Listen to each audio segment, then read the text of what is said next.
नमस्कार, आप देख रहे हैं लोकमंच और मैं हूं आपके साथ सत्यम गौर। वक्त हो चला है उत्तराखंड की अहम खबरों का। सावन के अंतिम सोमवार को जिले भर के शिवालयों में श्रद्धालुओं की भारी भीड़ देखने को मिली है और जिले के आपको बताते चले कि देवाल गोपीनाथ शिवालय में यहां पर भक्तों की भारी भीड़ देखने को मिली है। वहीं आपको बताते चले कि महादेव कुलसारी महादेव थराली और पातेश्वर महादेव कि यहां पर मंदिर में भारी भीड़ देखने को मिली है। श्रद्धालु यहां पर पहुंचे हैं भारी मात्रा में और यहां पर जमकर आपको बताते चले कि यहां पर पहुंचे हैं और भक्तों का तांता साफ तौर पर इन तस्वीरों में देखा जा सकता है। सावन के अंतिम सोमवार को लगातार सुबह से ही तांता लगा रहा है और साथ ही आपको बताते चले कि श्रद्धालुओं ने यहां पर भगवान आशुतोष का जलाभिषेक कर पूजा अर्चना कर आशीर्वाद प्राप्त किया है।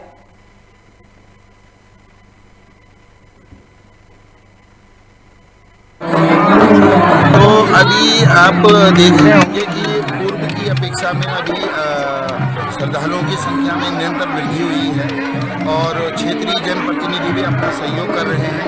आज 2021 सावन के महीने का अंतिम सोमवार भी है और श्रद्धालुओं की संख्या सुबह से लगातार लगी हुई है और भव्य मंदिर निर्माण के लिए सभी जनप्रतिनिधि आज माननीय मुख्य अतिथि प्रमुख क्षेत्र प्रमुख हमारे यशपाल नेगी जी हैं और सारे जनप्रतिनिधि अपना पूर्ण सहयोग कर रहे हैं। सारे श्रद्धालु मंदिर निर्माण के लिए सहयोग कर रहे हैं और सभी से हमारी अपेक्षा है कि आप लोग भी जितना हो सके, जितना भव्य ये मंदिर अभी दिख रहा है, भविष्य में जब ये बनेगा तो और भी भव्य दिखेगा।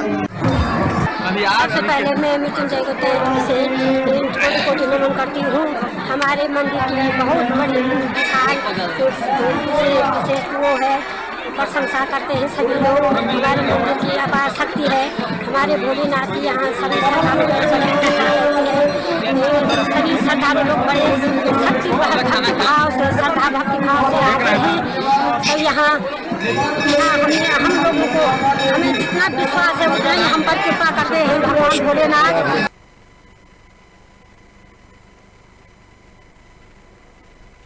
और उधर निरंकारी मिशन ने पूरे देश में कुल 75 स्थानों पर वृक्षारोपण के लिए चुना है और इसी संख्या में चमोली जिले के आपको बताते चले कि नंदप्रयाग नगर पंचायत को वृक्षारोपण के लिए चुनकर यहां के संगम तट पर वृक्षारोपण किया गया है। और साथ ही आपको बताते चले कि नंदप्रयाग नगर पंचायत अध्यक्ष डॉक्टर हिमानी वैष्णव ने कहा है कि आज यह बताते हुए मुझे बड़ी खुशी हो रही है कि पूरे देश में निरंकारी मिशन द्वारा 75 ऐसे जगह चुने गए हैं जहां पर 500 से अधिक पेड़ लगाए जाएंगे, जिसमें से नंदप्रयाग के संगम को भी चुना गया है। और 15 अगस्त के दिन निरंकारी मिशन की सेवाओं द्वारा संगम के चारों ओर वृक्ष लगाए गए हैं और साथ ही 3 साल तक उनकी देखभाल भी निरंकारी मिशन के सेवादारों द्वारा की जाएगी।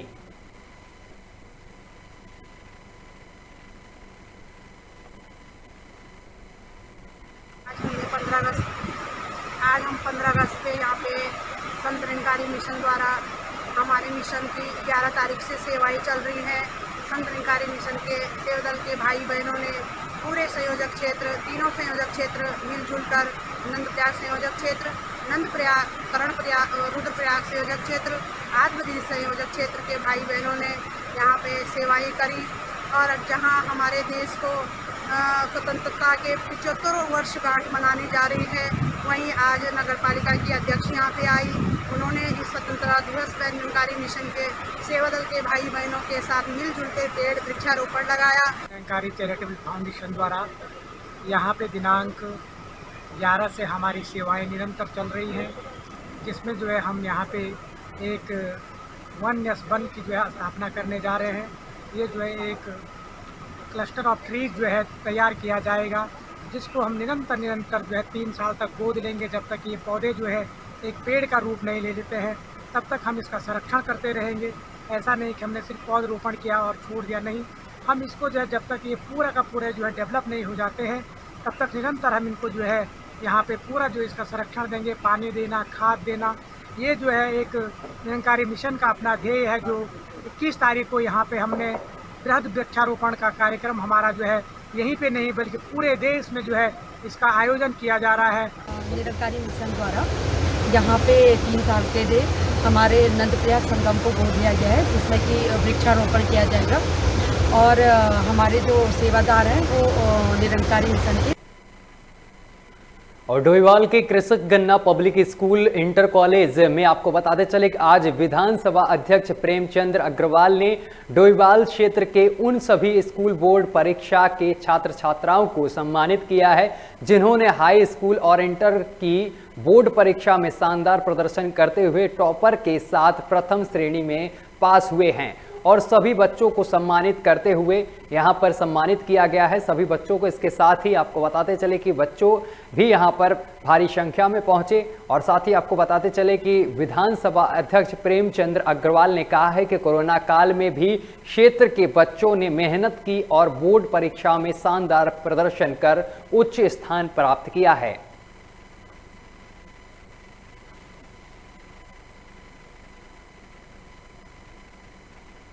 मेधावी तमाम मेरे जो छात्र छात्राओं ने अपने स्कूल में फर्स्ट सेकंड थर्ड अपने मेरिट लिस्ट में आप लोग आए हैं, उनको मैं बहुत बधाई और शुभकामनाएं दे रहा हूं। निश्चित रूप से एक अपेक्षा भी उनसे है कि आने वाले समय में वो और आगे बढ़ेंगे और इनसे जिस प्रकार से आज हमारी आदर्श संस्था ने इनको सम्मानित किया या उत्कृष्ट कार्य करने वालों को उनको सम्मानित यहाँ किया गया, एक ही बात कह सकता हूँ, इससे आने वाले बच्चों को भी प्रेरणा मिलेगी।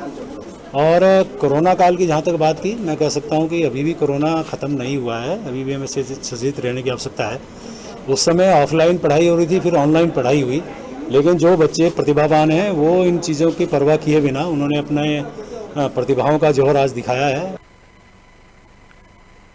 और खबर हरिद्वार से आ रही है, जहां पर चंडी घाट पर राष्ट्रीय स्वच्छ मिशन गंगा के तत्वाधान में अमृत महोत्सव का कार्यक्रम आयोजित किया गया है, जिसका शुभारंभ कैबिनेट मंत्री यतीश्वरानंद और उत्तराखंड सरकार में कैबिनेट मंत्री बिशन सिंह चुफाल ने किया है। और इस कार्यक्रम में बच्चों द्वारा महापुरुषों के जीवन परिचय का कार्यक्रम आयोजित किया गया, जो मन मोह वाले थे। और साथ ही आपको बताते चले कि वहीं कैबिनेट मंत्री यतीश्वरानंद ने कहा है कि राष्ट्रीय स्वच्छ गंगा मिशन के तत्वाधान में अमृत महोत्सव का शुभारंभ किया गया है और यह पूरे साल जगह जगह मनाया जाएगा। और इन कार्यक्रमों में महापुरुषों के जीवन के बारे में लोगों को बताया जाएगा, जिससे वह उनके जीवन से प्रेरणा लेकर अच्छा कार्य करने का संकल्प लेंगे। और मुझे खुशी इस बात की भी है कि मेरी विधानसभा से इसकी शुरुआत हुई है।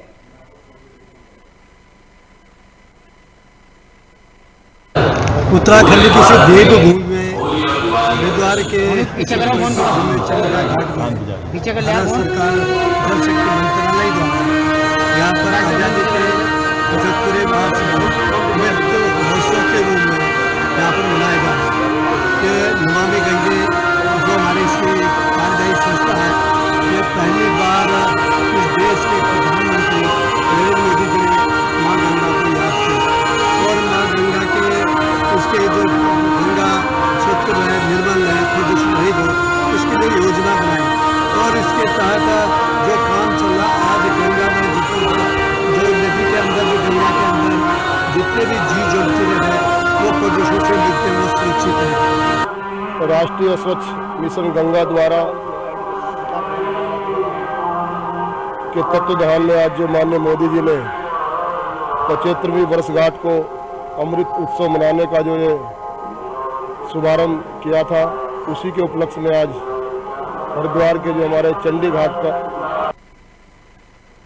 और अगली खबर हरिद्वार से है, जहां पर आपको बताते चले कि राज्यपाल बेबी रानी मौर्य धर्मनगरी हरिद्वार पहुंची हैं। राज्यपाल धर्मनगरी में स्थित काली मंदिर पहुंची हैं। श्रावण मास के अंतिम सोमवार के दिन राज्यपाल बेबी रानी मौर्य ने आपको बताते चले कि महादेव की पूजा अर्चना की है। श्री दक्षिण काली मंदिर पहुंचने पर राज्यपाल का स्वागत भी किया गया है। आपको बताते चले कि जब वो मंदिर पहुंची तो उनका स्वागत भी किया गया है, उन्होंने यहाँ पर पूजा अर्चना की है। ये तस्वीरें हम आपको दिखा रहे हैं, जहाँ पर राज्यपाल बेबी रानी मौर्य पहुंची हैं, धर्मनगरी पहुंची हैं और उन्होंने मंदिर पहुंचकर यहाँ पर पूजा अर्चना की है और साथ ही उनका भी यहाँ पर स्वागत किया गया है।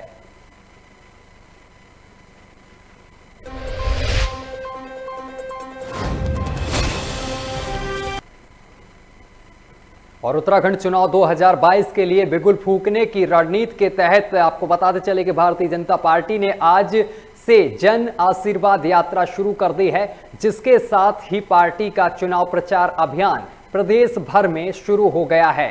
वास्तव में भाजपा ने राष्ट्रीय स्तर पर जन आशीर्वाद यात्रा का ऐलान किया है और इसी के अंतर्गत उत्तराखंड में आज से इस यात्रा का शुभारंभ मंगलौर के नारसन वर्ड से केंद्रीय राज्य मंत्री बनाए गए अजय भट्ट ने किया है। वहीं आपको बताते चले कि उत्तराखंड के नारसन वार्ड से शुरू होकर यह यात्रा मंगलौर रोड की भगवानपुर होते हुए आपको बताते चले कि देहरादून स्थित भाजपा कार्यालय पहुंचेगी और वहीं केंद्रीय राज्य मंत्री के स्वागत कार्यक्रम में यहां पर मजकर उमड़ी कोविड-19 की यहां पर नियमों की धज्जियां उड़ाई गई हैं।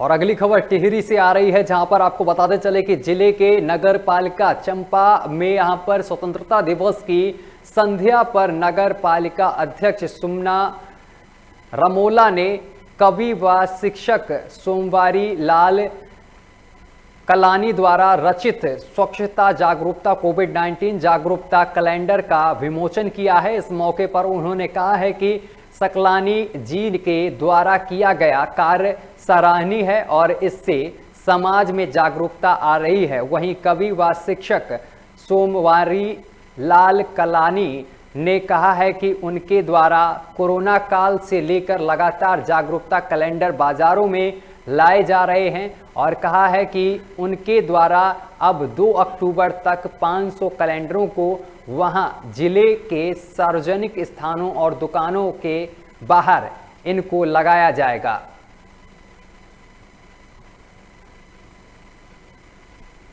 समस्त चंबा नगर पालिका वासियों को, प्रदेशवासियों को, देशवासियों को, सबको विचित्र स्वतंत्रता दिवस की बहुत बहुत बधाई, हार्दिक शुभकामनाएं देती हूँ।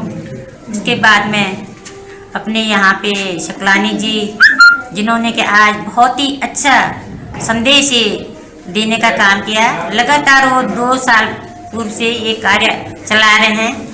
कोरोना काल में भी मैं उनको तहे दिल से बहुत बहुत बधाई देती हूँ। कबाड़ से जुगाड़ कर रहा हूँ और जो अनयूज्ड जो ये कैलेंडर थे बाजार में, जिसकी सफ़ेद सतह है, पिछली बार कोविड में भी काम किया था। मार्कर पेन से इनमें कविताएं लिखता हूँ और स्लोगन लिखता हूँ लोगों को जन जागरूकता के लिए। सोचा कि आज स्वाधीनता दिवस है, आज इसको लॉन्च कराया जाए और माननीय अध्यक्षा श्री सुमन रमोला जी नगर पालिका परिषद चंबा से वो किया, उन्होंने इसको जो है लोकार्पण किया और 2 अक्टूबर तक मेरा ये कार्यक्रम चलेगा और 500 कैलेंडर बनाने का मेरा लक्ष्य है, जो कि सार्वजनिक स्थानों में, प्रतिष्ठानों में जो है लगेंगे, ताकि जो है जन जागरूकता आए। नगर पालिका का स्वच्छता ब्रांड एम्बेसडर होने के नाते यह मेरा दायित्व भी है। और अगली खबर टिहरी से आ रही है, जहां पर आपको बताते चले कि जिले के दिखोलपुर गांव में यहां पर आपको बताते चले कि आसपास सुबह ऑल वेदर प्रोजेक्ट के तहत निर्माणाधीन सड़क किनारे पुस्ता अचानक टूट गया है और आपको बताते चले कुछ माह पूर्व टनल रोड पर गुड़री गांव के पास पुस्ता टूट गया था। ग्रामीणों का कहना है कि ऑल वेदर प्रोजेक्ट के तहत निर्माण दिन कंपनी के द्वारा मानकों के अनुरूप कार्य नहीं किया गया है, जिसकी शिकायत उन्होंने प्रशासन से भी की थी, लेकिन प्रशासन भी इसे मुखदर्शक बना रहा, लेकिन किसी भी तरह की कार्रवाई नहीं की गई है। उन्होंने सरकार से ऑल वेदर प्रोजेक्ट के तहत हुए कार्य की जांच कराने की मांग कही है। भारत सरकार के ड्रीम प्रोजेक्ट को जो योजना भारत सरकार ने लागू की थी, उस पे कार्यदायी संस्था पे प्रश्न चिन्ह लगता है इनकी घटिया निर्माण कार्य के कारण। और जिला प्रशासन भी इसमें मुखदर्शक बना हुआ है, क्योंकि बार बार अवगत कराने के बाद कार्यदायी संस्था और जिला प्रशासन को इससे अवगत भी करा दिया गया था। इससे पूर्व में भी टनल के पहली तरफ पूरी दीवारें ढह गई हैं। इधर हमारे गांव के नीचे भी अन्य जो दिखोल गांव में जो अन्य दीवारों पे भी दरारें आई हुई है। केवल का निर्माणदायी संस्था उस पर गड्ढे भरने का और ऊपर से और अगली खबर विकास नगर से आ रही है, जहां पर आपको बताते चले कि तहसील के केदारवाल गांव में आज मुस्लिम समाज के लोगों ने कोरोना वैक्सीन के प्रति अपनी जागरूकता दिखाई है। केदारवाला मुस्लिम परिवारों के 18 से 45 से ऊपर के लगभग 300 लोगों को कोरोना वैक्सीन यानी कि कोविशील्ड की पहली डोज लगी है। वहीं मोर्चा के जिलाध्यक्ष से जब बात हुई तो उनका कहना है कि हमारे गांव में कुछ लोग कोरोना वैक्सीन से वंचित रह गए थे और सभी से अपील की गई है कि कोरोना महामारी से निपटने के लिए कोरोना वैक्सीन जरूर लगवाएं। मेरा नाम मोहम्मद कामिल है, मैं जिलाध्यक्ष हूँ भारतीय अल्पसंख्यक मोर्चा बीजेपी से, और मुझे जो जिम्मेदारी गई थी मैं उसे सही निभाने की कोशिश करूंगा। मेरे गांव में आज वैक्सीन प्रोग्राम है। ये हमारे विधायक मुन्ना सिंह चौहान, जसविंदर बिट्टू सिंह ब्लॉक प्रमुख, उनकी वजह से वो चले। हमारे यहाँ लोग डरते थे, अब धीरे धीरे करके मोमडन भाई इसमें सब वैक्सीन लगाने की कोशिश कर। सर, ये केदारवाला मुस्लिम बस्ती में कैंप है आज। यहाँ पे 250 लोगों का वैक्सीनेशन होना है और अभी तक हम 40 लोगों का पंजीकरण कर चुके हैं और हमारा 250 लोगों का आज टारगेट है यहाँ पे होने के लिए। कम से कम यहाँ पे 450-500 लोग छूटे हुए हैं जिनका वैक्सीनेशन होना है। कौन सी वैक्सीन लग रही है? सर, कोविशील्ड लग रही है।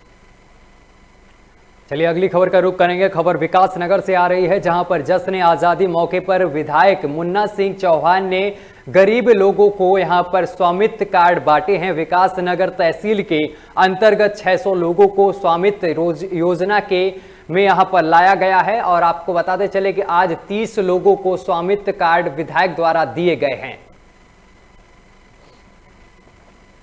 आज़ादी के अमृत महोत्सव की बहुत बहुत शुभकामनाएं सबको, सभी मजदूर किसान भाई बहनों को, और विशेष रूप से जो आज जिस स्वामित्व योजना से लाभान्वित हुए हैं, जिसका कि अभी एसडीएम ने जो विस्तृत चीज़ें हैं उसके बारे में भी बताया कि किस प्रकार से जो आबादी वगैरह में जिसमें इंडिविजुअल्स का नाम दर्ज ना हो पाने की वजह से तो उनको ऑनरशिप साबित करने में बहुत कठिनाई होती थी और हो नहीं पाता। और उधर धर्मनगरी हरिद्वार जो कि कंक्रीट का जंगल बनता जा रहा है, गंगा का किनारा और पर्वतों से घिरा धर्मनगरी हरिद्वार धीरे धीरे अपनी सुंदरता खोता जा रहा है। जो कि जिस तरीके से यहाँ पर अवैध निर्माण जोरों पर चल रहा है और हरा भरा आपको बताते चले कि हरिद्वार कंक्रीट के जंगल में तब्दील होता जा रहा है। देखा जाए तो इसमें हरिद्वार रुड़की विकास प्राधिकरण की अनदेखी इसका बहुत बड़ा कारण है, जो कि यह विभाग नोटिस कट कर यहाँ पर अपनी चुप्पी साधे हुए बैठा है और कई अवैध निर्माणों पर इस प्राधिकरण द्वारा सीलिंग प्रक्रिया भी की जाती है, पर फिर भी सीलिंग लगने के बाद निर्माण चलता रहता है और बाद में कंपाउंड करवाकर फाइलों को क्लोज कर दिया जाता है। और इसी तरह हरिद्वार आपको बताते चले कि अब कंक्रीट का जंगल बनता हुआ जा रहा है। तो आपको बताते चले कि जो सुंदरता है अब ये छिपती हुई दिखाई दे रही है। और हरिद्वार के अंदर गंगा किनारे कई निर्माण चल रहे हैं। अगर हम बात करें एनजीटी के नियम की तो 200 मीटर का दायरा है, जिसमें गंगा किनारे 200 मीटर पे कोई निर्माण नहीं हो सकता। और हम ये भी बता दें, मैं कैमरामैन से कहूँगा थोड़ा दिखाएं, हम इस समय खड़े हुए हैं हरिद्वार रुड़की विकास प्राधिकरण। और हरिद्वार रुड़की विकास प्राधिकरण इसलिए हम आपको दिखा रहे हैं क्योंकि इसी विभाग का काम है जो अवैध निर्माण जो हो रहे हैं, चाहे वही गंगा किनारे हो चाहे कहीं पर भी हो, उन पे वो शिकंजा कसे और उनको रोके। पर कहीं ना कहीं अगर आप देखेंगे हरिद्वार के अंदर लगातार इस समय भी कई अवैध निर्माण चल रहे हैं, पर विकास प्राधिकरण की तरफ से सिर्फ नोटिस दे करके अपनी कार्रवाई को पूरी कर लेते हैं। और उसके अलावा जो भू माफिया है, जो इस तरह के काम अवैध निर्माण कर रहे हैं, वो लगातार निर्माण करते हैं। और देखिए किसी भी तरह का प्रशासन का कोई भय उनके अंदर नहीं रहता है। अब ये देखना होगा कि आने वाले समय में जो एनजीटी के नियम है या हरिद्वार को किस तरीके से बचाया जा सकता है। क्या ये विभाग आगे कार्रवाई करेगा या सरकार को इस पर कोई ना कोई संज्ञान लेना पड़ेगा, तो ये तो आने वाला ही वक्त बताएगा। कैमरा पर्सन के साथ मैं मनीष कागरान, लोकमत न्यूज़ हरिद्वार। और उधर अब खबर देहरादून से आ रही है, जहां पर आम आदमी सेना के राष्ट्रीय अध्यक्ष प्रभात कुमार ने देहरादून कोर्ट में बने शहीद स्थल पर जाकर शहीदों को पुष्प अर्पित कर नमन किया है और उत्तराखंड भू कानून को सख्त बनाने की मांग की है। और साथ ही आपको बताते चले कि इसको लेकर बड़े आंदोलन चलाने की शपथ भी ली है। वहीं प्रभात कुमार ने कहा है कि हमने भू कानून पर रणनीति तैयार कर ली है और इसमें इस आंदोलन में आपको बताते चले कि उत्तराखंड की जनता का सहयोग लगातार मिल रहा है, उनका कहना है। और उन्होंने कहा है कि हम हिमाचल की तर्ज पर नया कानून बनाने की मांग का आंदोलन जारी रखेंगे, क्योंकि यह लड़ाई हर उत्तराखंड वासी की है।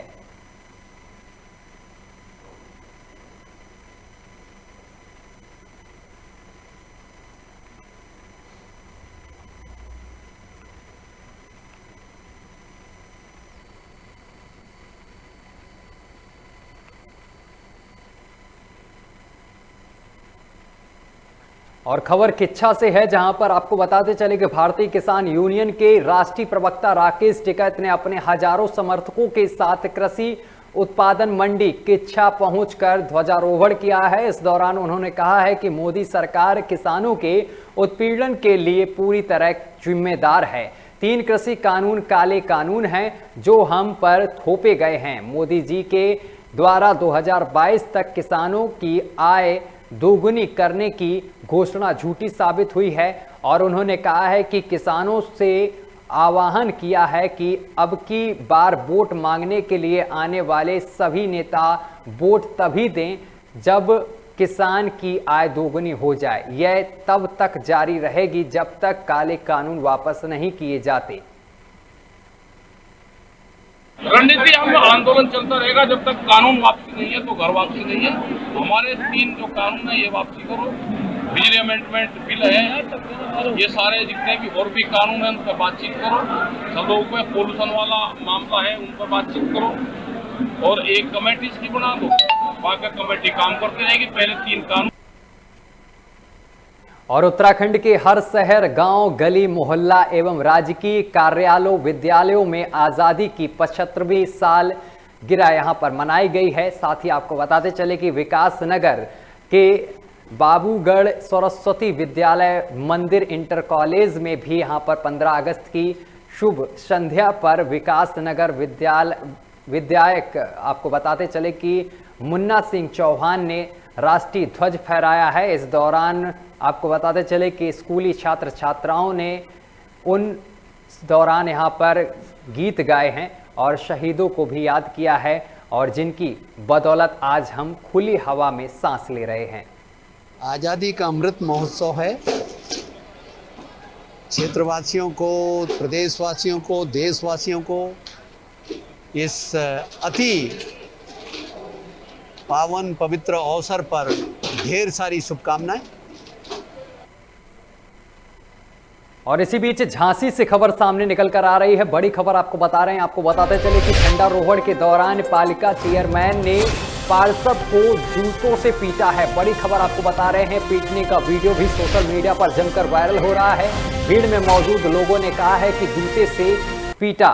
वहीं आपको बताते चले कि वीडियो में पार्षद को जूता चेयरमैन ने मारा है। बड़ी खबर आपको बता रहे हैं, जहां पर मारपीट का मामला सामने निकल कर आया है झांसी से। इस वक्त की बड़ी और अहम खबर आपको बता रहे हैं झांसी से, जहां पर मारपीट का मामला सामने निकल कर आया है।